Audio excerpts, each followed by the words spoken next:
Y para ambos creo que se presentaba la misma solución, que es que en mi lectura es posible, sin necesidad de reforma, por una situación.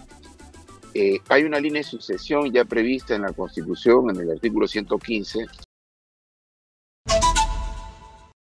Sabes, Karina, a tu disposición. Buenas tardes, ¿cómo está? Muy bien, yo le quería preguntar si esto se puede hacer, es lo más idóneo, factible, y si lo contempla ya la Constitución, porque hablábamos con el ministro de Justicia y nos decía, señalaba que la Constitución contemplaba algo y que esto de que se ha encargado cuando no haya vicepresidente será solamente un cambio en el reglamento. ¿Usted nos puede ampliar esta información? Bueno, para comenzar, no es una situación inédita. En la misma situación estaba Martín Vizcarra. Y un debate que no se visibilizó porque el conflicto permanente de Vizcarra con el Congreso opacaba otras discusiones.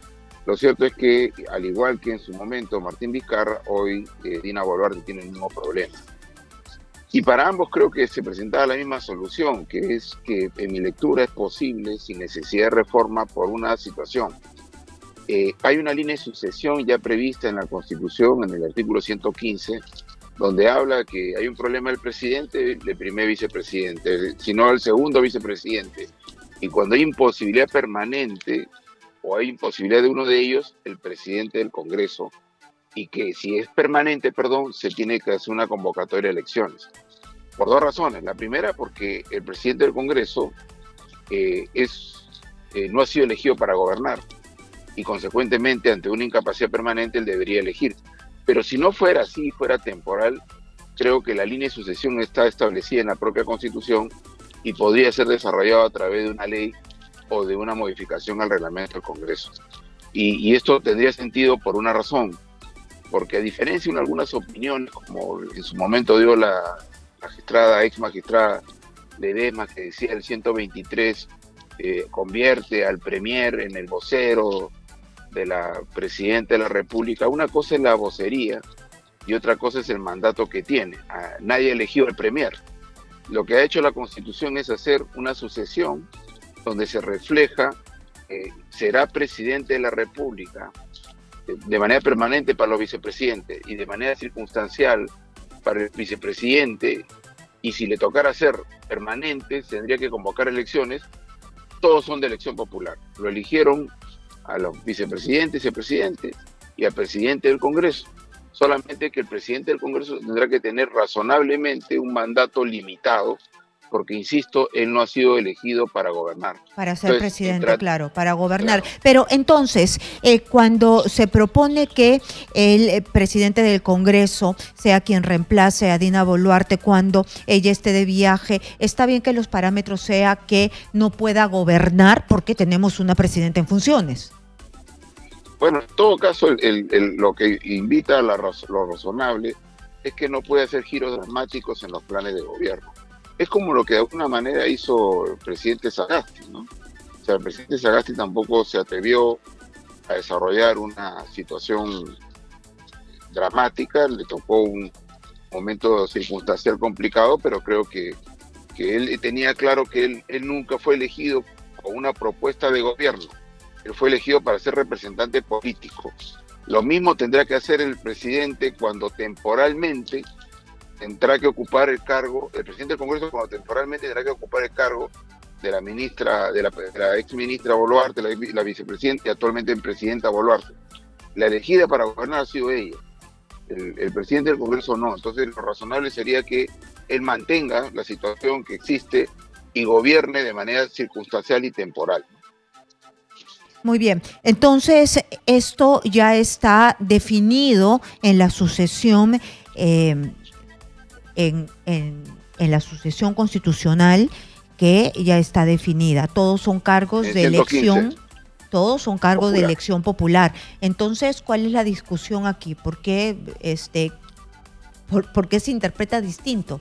Me parece claro a mí, con la explicación que usted me ha dado. Lo que pasa es que eso es así. Lo que yo entiendo, evidentemente siempre va a ocurrir un fenómeno extraño en la Constitución, que es la concentración del poder. Pero eso ocurre siempre que pasa una situación excepcional. En este caso es excepcional que haya sido elegido el presidente Castillo, el golpista Castillo, con una sola vicepresidenta. Y que cuando él mismo usurpa el poder y él mismo deja de ser presidente, evidentemente queda Dina Boluarte, que es la sucesión conforme a la Constitución. Pero ella no tiene vicepresidenta. Entonces esta situación excepcional, ¿cómo se regula? De manera excepcional como lo previene la Constitución. ¿Qué dice la Constitución?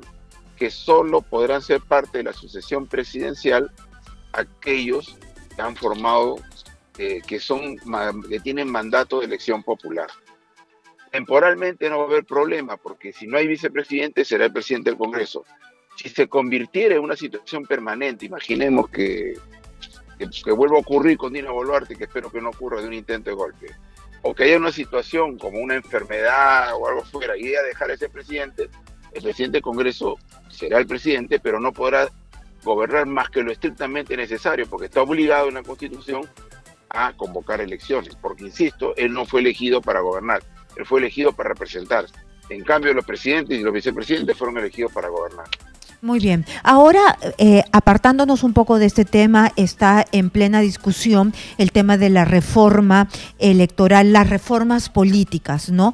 Y desde la izquierda se habla nuevamente, se levanta la bandera de la Asamblea Constituyente.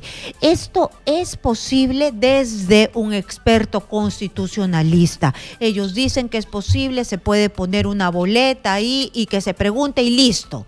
¿Se puede? No.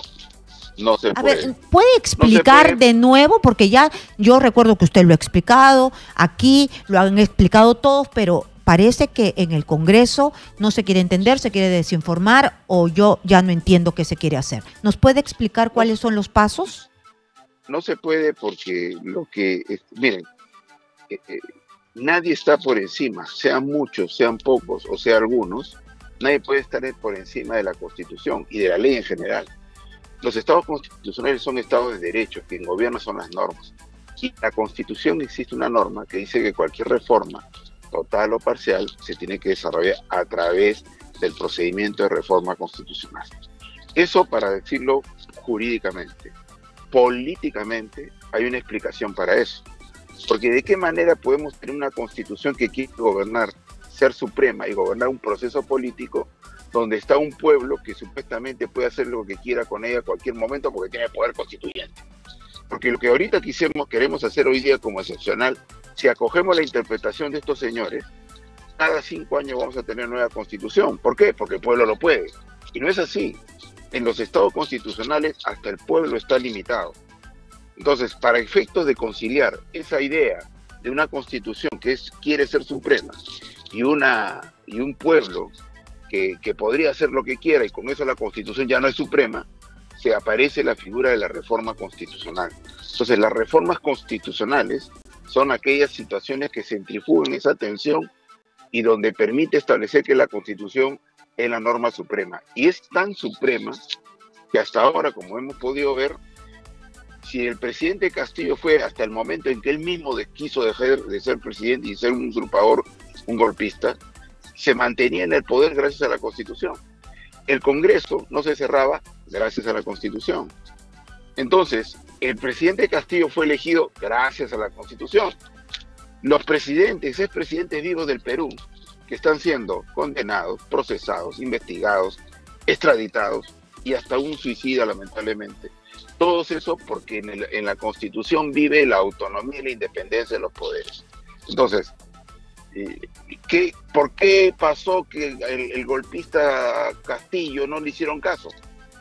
Porque la Constitución dice nadie debe obediencia a un gobierno usurpador. Es decir, la Constitución gobierna, ¿no? Entonces, acá la lectura política es que la voluntad de algunos, estos quieren que sea la voluntad de todos.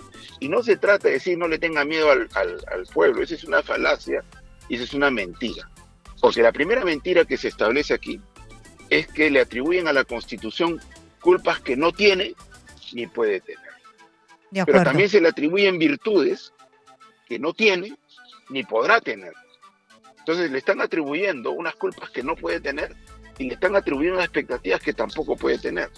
Porque si sale un presidente corrupto, es exclusivamente culpa del elector del que nos está escuchando, del que nos está viendo.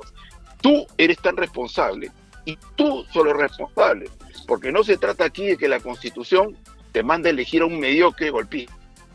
Aquí la Constitución establece solamente el marco en el cual se desarrolla el poder, se limita el poder. Entonces mentira es cuando le atribuyen todas las culpas, que la inflación, que el problema de tal cosa, no es culpa de la Constitución. Si no existe luz en tu pueblo, no existe una luz, no existen los servicios correctos, si alguien no termina la obra pública que se te ha prometido, es porque hay un mal ministro, un corrupto ministro, y eso lo elegiste tú indirectamente. No es culpa de la Constitución.